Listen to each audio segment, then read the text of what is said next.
नमस्कार दोस्तों। हरियाणा और जम्मू कश्मीर विधानसभा चुनाव को लेकर के तमाम चैनलों पर एग्जिट पोल दिखाए जा रहे हैं। हालांकि एग्जिट पोल को लेकर के अपने आप में कई सारे सवाल हैं और कई बड़े चैनलों पर जो एग्जिट पोल दिखाने वाली एजेंसियां थी वो आजकल छुट्टी कर दी गई। लेकिन फिर भी हरियाणा के एग्जिट पोल को लेकर के अगर चर्चा करें तो हरियाणा के एग्जिट पोल में जो तस्वीर तमाम चैनलों पर बताई जा रही है, क्या वही आखिरी तस्वीर मान ली जाए या बीजेपी का इससे भी बुरा हाल हो सकता है? ये मैं क्यों कह रहा हूं और इसी पर चर्चा करेंगे। हमारे साथ में मनदीप इस पर चर्चा के लिए जुड़ गए हैं। मनदीप, तमाम चैनलों पर इस वक्त में जो एग्जिट पोल हो रहे हैं, उन एग्जिट पोल में एक मोटे तौर पर अगर तस्वीर को देखें तो ये समझ में आ रहा है कि बीजेपी को 25 से 30 सीटों के आसपास तमाम एग्जिट पोल में दिखाया जा रहा है, एक दो एग्जिट पोल को अगर छोड़ दे तो, और कांग्रेस को करीब 55-60 के आसपास जो है वो दिखाया जा रहा है। तो आपको क्या लग रहा है, क्या वाकई यही कुछ इसी के आसपास की तस्वीर होगी या बीजेपी का इससे भी बुरा हाल हो सकता है, या फिर ये एग्जिट पोल के जो आंकड़े हैं वो गलत भी साबित हो सकते हैं और कांग्रेस की हो सकता है कि बहुमत के आसपास मुश्किल से पहुंच पाए और बीजेपी जो है वो चौंकाने वाले कोई नतीजे सामने ले आए? क्या देखते हैं आप? देखिए, आज मैंने 5 गांव के बूथ कवर किए और वहां पर मैं जो बीजेपी के वर्कर्स थे उनसे भी मिला। उनका मोराल बहुत ज्यादा डाउन था और वो कह रहे थे कि क्या भाई साहब हमारी सम्मानजनक सीटें आ जाएंगी क्या, वो ऐसे पूछ रहे थे। तो मोराल इतना ज्यादा डाउन था। और अब एग्जिट पोल्स ने तो उनका कर ही दिया होगा, लेकिन एग्जिट पोल्स जो 30+ दिखा रहे हैं, 35 दिखा रहा है, कोई 32 दिखा रहा है, वो मुझे लगता है कि वो ठीक नहीं है। मैंने जैसे आपके चैनल पे पहले भी कहा था कि बीजेपी अंडर 25 परफॉर्म करेगी। 22-23 मैंने एक डाटा दिया है कि 22 या 23 सीटों पे बीजेपी सिमट जाएगी। और अगर कांग्रेस की जैसे वेव तो है ही, अगर ये आंधी चली तो फिर 20 से नीचे भी बीजेपी आ सकती है। उसमें 18 या 19 का जो आंकड़ा दिया था मैंने आपको, ये मैंने 2 दिन पहले भी बोला था। कल भी बात हमारी हुई थी, कल भी मैं बोल रहा था। एक दिन हम रोहतक में जब आप रिपोर्टिंग और मैं आप रिपोर्टिंग करते हुए मिले तब भी मैंने ये बात कही थी। तो ये एक मोटा मोटा मामला है। और दूसरा, कांग्रेस 55+ दिख रही है आज के टाइम पे। ये सिर्फ वेव का आंकड़ा है, अगर आंधी चली तो 65 तक वो पहुंच सकती है। ये मोटा मोटा आकलन हमारा है। और जिस हिसाब से दिखाया जा रहा है, बताया जा रहा है, कई सारे चैनल तो ऐसे हैं जो कांग्रेस को 45 सीटें ही दे रहे हैं, कई 40 सीटें ही दे रहे हैं। वो मुझे लगता है कि वो ठीक नहीं है। और एग्जिट पोल वालों की तो जो पोल है वो पहले ही लोकसभा चुनाव में भी खुल चुकी है और आगे भी खुलेगी, देखना आप। ये इसलिए समझना भी जरूरी है क्योंकि दो एग्जिट पोल मैंने आज देखे। एक टाइम्स नाउ का एग्जिट पोल देखा हरियाणा को लेकर और उसमें स्थिति दिखाई गई है करीब 37 से और 40 के आसपास बीजेपी की और करीब 40 से 45 के आसपास कांग्रेस। मतलब ये गले उतरने वाली बात नहीं है। सही बात है कि मनदीप भी लगातार ग्राउंड पर मौजूद थे और मैं आज भी कई जगह पर, आज भी कई सीटों पर, कई अलग अलग जिलों में मैं भी ग्राउंड रिपोर्टिंग के लिए गया। रिपब्लिक चैनल पर एक सर्वे दिखाया गया जम्मू कश्मीर को लेकर के, उसमें पीडीपी की 28 सीटें दिखाई गई और पीडीपी सबसे बड़ी पार्टी। मतलब यही अपने आप में एक बड़ा सवाल है कि क्या भाई पीडीपी सबसे बड़ी पार्टी अगर जम्मू कश्मीर में हो जाएगी तो नेशनल कॉन्फ्रेंस और कांग्रेस क्या करेगी, बीजेपी क्या करेगी? मतलब एक ऐसी बात जो उनके वर्कर खुद ना माने। जैसे मनदीप कह रहे हैं कि क्या होगा, ऐसे ही मैं जुलाना में थे आज और जुलाना के अंदर जो ये विनीत फोगाट को लेकर के, तो कुछ बुजुर्ग जो है वो इस कदर जो है वो परेशान थे, वो कह रहे थे कि क्या होगा थोड़ा बता जाओ। और वो बीजेपी के कट्टर समर्थक थे और बीजेपी के बूथ पर बैठे हुए लोग थे। वो ऑन द कैमरा तो कह रहे थे कि विनीत फोगाट को यहां से भी हम हरा देंगे। ऑन द कैमरा तो बोलना पड़ेगा, लेकिन ऑफ द कैमरा वो पूछ रहे थे कि भैया क्या होगा। तो बस मनदीप, सवाल अब ये है कि क्या कांग्रेस को लेकर के जो खबरें लगातार यहाँ पर प्लांट की जा रही थी कि भाई कुमारी सैलजा नाराज है, दलित वोटर चला गया है, फिर उसके बाद में कहा गया कि बीएसपी और इनेलो का गठबंधन हो गया है, यानी जाट और जो दलित वोटर है वो एक तरफ चला गया, फिर थोड़े दिन बाद में खबर आई कि चंद्रशेखर आजाद और उनके साथ में जेजेपी वो भी एक हो गए हैं।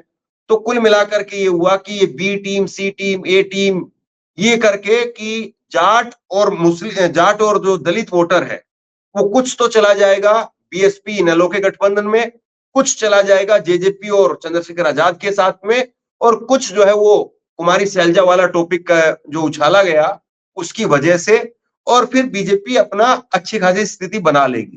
तो आपको लग रहा है वो चीज काम कर पाई, या बिल्कुल केवल और केवल जो है वो सुर्खियां बनाने वाली बात थी और कुछ नहीं था?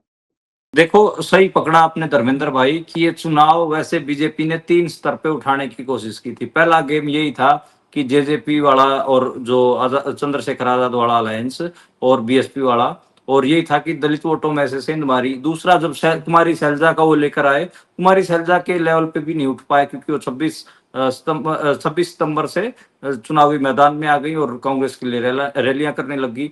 देखो, क्या है कि यही जो डेडली कॉम्बिनेशन बन रहा था हरियाणा में, वो था जाट प्लस दलित प्लस मुसलमान प्लस सिख वोटर, और ये जो वोटर बन जाता है ये 55 से 60% के आसपास बन जाता है।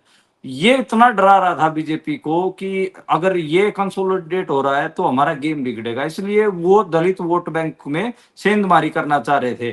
पहले उन्होंने SC-A और SC-B के मुद्दे को हवा दी, जब उस मुद्दे की हवा निकल गई तो फिर ये अलायंस वाला लेके आए।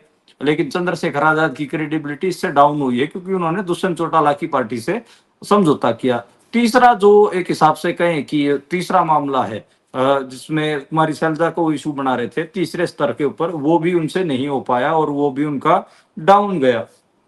तो 3 लेवल पे उन्होंने कोशिश की कि दलित वोट बैंक में हाथ मार लें, और आखिरी जब चुनाव के आखिरी 3-4 दिन बच गए उस टाइम पे तो बीजेपी का इकलौता जो बड़ा दलित नेता था अशोक तंवर, उसी को कांग्रेस वाले उड़ा ले गए और राहुल गांधी से महेंद्रगढ़ की रैली में वो एक हिसाब से शामिल करवा लिया। तो बीजेपी के पास सच में ही इस चुनाव में कोई नैरेटिव ही नहीं था, कोई बिना नैरेटिव के हाथ पैर मार रही थी। और मान लो कुमारी सैलजा हो तो कांग्रेस की नेता है, बताओ उन कांग्रेस की ही नेता के को लेकर वो कोई नैरेटिव बना रहे थे कि उनका अपमान हो रहा है, उनका ये हो रहा है। और जब राहुल गांधी आए तो उन्होंने उनका हाथ उठाया, उनको रैली में तवज्जो दी और ये कहा कि भाई किसी एक आदमी की सरकार नहीं बनेगी, हरियाणा में 36 बिरादरी की सरकार बनेगी। लो, मामला क्लिंच हो गया, मामला क्लियर हो गया। तो बीजेपी सच में ही एक ऐसे ग्राउंड में खेलने की कोशिश कर रही थी जो कांग्रेस का ग्राउंड था, और कांग्रेस ने दिखा दिया कि वो अपने ग्राउंड की सबसे बड़ी खिलाड़ी है। राहुल गांधी ने कॉन्स्टिट्यूशन हरियाणा में आके उठाया, उससे दलित वोट बैंक चिपका, आपको पता है। और इतना ही नहीं, वो तो दलित नेता था जो बीजेपी में था उसको भी तोड़ लाए, वापस कांग्रेस में मिला लिया। तो एक हिसाब से जो कांग्रेस ने जो एक हिसाब से बीजेपी फुलटॉस बॉल फेंक रही थी उसके ऊपर छक्के ही मारे हैं। एक बड़ी चीज जो मंदीबाग ने, अगर आपने नोटिस की हो इस चुनाव के अंदर, बीजेपी आईटी सेल के, मुझे हंसी आ जाती कई बार ऐसी बातों पर, बीजेपी आईटी सेल के हेड है अमित मालविया, और रोजाना 4-5 ट्वीट वो करते थे कि राहुल गांधी के अमेरिका में दिए गए आरक्षण विरोधी बयान से यहां पर गुस्सा भड़का, वहां पर गुस्सा भड़का। जबकि मुझे एक सिंगल आदमी दिखाई नहीं दिया जिसने राहुल गांधी के अमेरिका वाले बयान का कोई जिक्र किया हो ग्राउंड के ऊपर।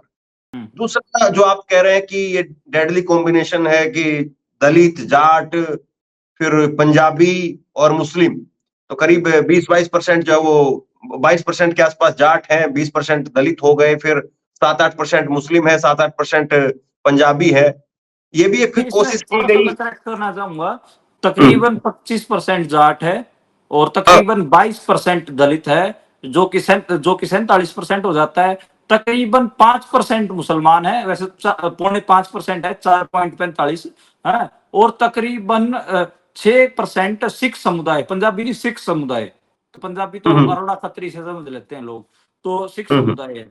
ये कॉम्बिनेशन बनता है डेडली, ये एक मोटा मोटा। ठीक है, वो मतलब अगर लास्ट सेंसस को उठाते हैं तो फिर वो विकिपीडिया पर 20-22 और 7% किया है। तो वो जो एक चलाया गया भूपेंद्र सिंह हुड्डा का बयान भी आपको याद होगा, जब पंजाबी सम्मेलन हुआ था, तो पंजाबी सम्मेलन में भूपेंद्र सिंह हुड्डा के एक बयान को लेकर के कि उनका मजाक जो है वो बना रहे हैं, पंजाबी सिखों का मजाक जो है वो भूपेंद्र सिंह हुड्डा बना रहे हैं। तो कुल मिलाकर के अगर देखें मनदीप, तो ये हरियाणा के चुनाव ने ये भी बता दिया कि हरियाणा का चुनाव आज भी गांव देहात में लड़ा जाता है, आज भी वो बिल्कुल ग्रास रूट लेवल पर लड़ा जाता है, और सोशल मीडिया और उसकी हवाबाजी वो चुनाव के नतीजे कम से कम हरियाणा के तो तय नहीं कर सकती है। हरियाणा में आज का भी अगर आप अमित मालविया का उठा करके देखेंगे, तो आज भी उनके कई सारे ट्वीट आपको मिल जाएंगे कि राहुल गांधी के आरक्षण पर दिए गए बयान की वजह से गुस्सा है और दलित उनके खिलाफ वोट कर रहे हैं। तो ये बात बिल्कुल मतलब साफ तकरीबन अभी दिखाई दे रही है कि जो सोशल मीडिया की जो बात थी या जो प्रोपेगेंडा सेट करने की बात थी वो बिल्कुल धराशायी हो गई। बिल्कुल सही कह रहे हैं आप धर्मेंद्र की, जो एक हिसाब से अमित मालवीय जो बात को प्रोपेगेट कर रहे थे, या फिर जो प्रोपेगेट बीजेपी आईटी सेल भी कर रही थी, उसका असर कोई ज्यादा नहीं हुआ। लोग कोई उस नैरेटिव को बाय नहीं कर रहे थे। हरियाणा में वैसे भी लोग मन बना के बैठे थे। मन बना के बैठने का जो मुहावरे का मतलब है वो ये है कि लोग 10 साल की चीज को देख रहे थे। वो कोई क्षणिक चीज की, किसी ने कुछ कह दिया, कोई बयान दे दिया, उसको लेकर वो बिक नहीं रहे थे। और उन्होंने अपना दिमाग एक हिसाब से फोकस कर रखा था कि पिछले 10 साल में बीजेपी ने हरियाणा में क्या किया है। कई ऐसी मार्के की चीजें थी जिसके कारण मतलब जो बीजेपी है वो लूज कर रही थी। पहली मार्के की चीज तो यही थी कि हरियाणा के लोगों को लग रहा था कि उनके साथ न्याय नहीं हुआ, उनके साथ व्यवहार अच्छा नहीं हुआ। न्याय का भाव ये है कि जितने भी घटनाक्रम हुए उसमें जो दलितों के साथ बर्ताव हुआ, 2 अप्रैल को जो दलितों के आंदोलन हुए थे उसमें जो घटनाक्रम हुए थे उसमें बहुत सारे दलितों को जेल में भेजा गया। और इसके अलावा जो वायदे किए गए थे कि दलितों के ऊपर अत्याचारों को रोकेगी बीजेपी, वो नहीं रोक पाई। तो न्याय वाला एक फॉर्मूला। दूसरा, व्यवहार अच्छा नहीं हुआ। व्यवहार का मतलब ये है कि जब हरियाणा वासियों ने अपनी मांगों को लेकर आंदोलन करने चाहे तो उनके ऊपर लाठियां बरसाई गई, चाहे उसमें जवान हो, किसान हो, सरपंच हो, आंगनवाड़ी वर्कर्स हो, आशा वर्कर्स हो, मनरेगा के मजदूर हो। तो जो जो व्यवहार वो चाहते थे कि हम अपनी कोई समस्या लेकर जाएं तो हमारी बात को सुना जाए, उनकी बात को सुनने की बजाय उनके ऊपर लाठियां बांधी गई। तो दूसरा जो सबसे बड़ा एक मार्के की बात रही वो थी व्यवहार। तो हरियाणवियों के साथ व्यवहार ठीक नहीं हुआ, इसलिए हरियाणवियों ने उस तय कर लिया था कि अब की बार हम इनकी रड़क निकालेंगे, इनकी गर्दन में सरिया है, उस सरिये को जरूर निकालेंगे। तो ये सरिया निकालने का चुनाव था, गर्दन से सरिया निकालने का चुनाव था। मनदीप, चलते चलते अगर आप बता पाए कुछ हॉट सीट को लेकर के, दर्शकों को क्लैरिटी जो है वो आपको दिख रही हो, कुछ हॉट सीट को लेकर के हाँ, कौन हॉट हार रहा है, सीट कौन में, जीत रहा है? अच्छा मैं 10 और सीटें बता देता हूँ 10 आपको जो हॉट मोटा। सीट है। हाँ, 10 और सीटें बता देता हूँ। तो शाम से अनिरुद्ध चौधरी और श्रुति चौधरी के फाइट में अनिरुद्ध चौधरी लीड कर रहे हैं। पहली सीट ये होगी। दूसरी सीट सिरसा की गोपाल कंडा वर्सेस गोकुल सेतिया, वहां से गोकुल सेतिया लीड कर रहे हैं। तीसरी हॉट सीट एलनाबाद की, वहां से अभय चौटाला और भरत सिंह बेनीवाल में मुकाबला फंसा हुआ है, बिल्कुल स्लाइटली एज अभय चौटाला को है। चौथी हॉट सीट भूपेंद्र सिंह हुड्डा की, किलोई हल्के से चुनाव लड़ रहे हैं, 60,000 प्लस मार्जिन से वो जीतेंगे। पांचवी हॉट सीट जुलाना की, विनेश फोगाट 30,000 के मार्जिन से चुनाव जीत रही हैं। छठी हॉट सीट अगर हम बात करें तो भव्य बिश्नोई की, बिल्कुल स्लाइटली एज भव्य बिश्नोई को है। बिश्नोई परिवार को डोर टू डोर होना पड़ा है और अब की बार वहां के जो रिजल्ट है वो चकित भी कर सकते हैं और भव्य बिश्नोई हार भी सकते हैं। अभी के लिए बिल्कुल स्लाइटली एज दिख रही है, कोई भी उस सीट के बारे में आकलन नहीं कर सकता। सातवीं हॉट सीट उचाना की, जहां से दुष्यंत चौटाला चुनाव लड़ रहे हैं। दुष्यंत चौटाला आज के टाइम पे फंसे हुए हैं और चौथे नंबर पे रहेंगे। फंसे नहीं हुए, चौथे नंबर पे रहेंगे। वहां पे निर्दलीय आपको सरप्राइज करेंगे, लेकिन आज के टाइम पे स्लाइटली एज जो है वो कांग्रेस के ब्रजेंद्र सिंह को। 8वीं हॉट सीट नायब सिंह सैनी लाडवा से चुनाव लड़ रहे हैं। लाडवा से उनकी सीट फंसी हुई है, लेकिन स्लाइटली एज हम नायब सिंह सैनी को कह सकते हैं। और उन्होंने आखिर के 1-2 दिन में अपना चुनाव सुधारने की कोशिश की है। तो 8वीं हॉट सीट लाडवा से बिल्कुल बहुत बहुत हल्की सी स्लाइटली एज नायब सिंह सैनी को है। 9वीं हॉट सीट की अगर हम बात करें तो बहादुरगढ़ की है, जहां पे कांग्रेस लूज कर रही है। वहां पे जो इंडिपेंडेंट हैं वो सरप्राइज करेंगे और हो सकता है कि अलग रिजल्ट आपको देखने को मिले। और 10वीं हॉट सीट अगर हम बात करें तो वो बनेगी अंबाला कैंट की। अंबाला कैंट से अनिल विज की जो फाइट है वो चित्रा सरवारा से बन रही है। अब चित्रा सरवारा ने पिछले 2-3 दिन में अच्छा चुनाव उठाया है, तो कैंट की सीट भी सरप्राइज कर सकती है। तो ये 10 सीटों का मैंने जो हॉट सीट है वो आपको बताने की कोशिश की है। पार्ली की सीट पर आप मौजूद थे आज?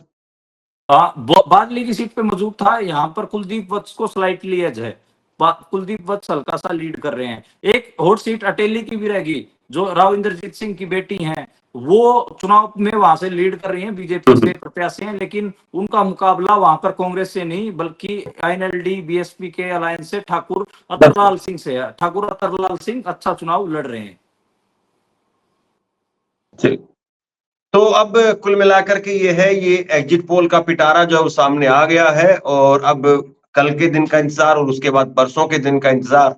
और मुझे लगता है कि 8 तारीख को 8 बजे से और 11 बजे तक का बीच का जो समय है वो साफ कर देगा हरियाणा में ये एग्जिट पोल सही है या इन एग्जिट पोल से भी और कहीं ज्यादा बुरी तरीके से बीजेपी का सुपड़ा साफ हो सकता है। बहुत बहुत धन्यवाद मनदीप, आप जुड़े, और शुक्रिया कोशिश धर्मेंद्र। करेंगे फिर आपके साथ में बात करें।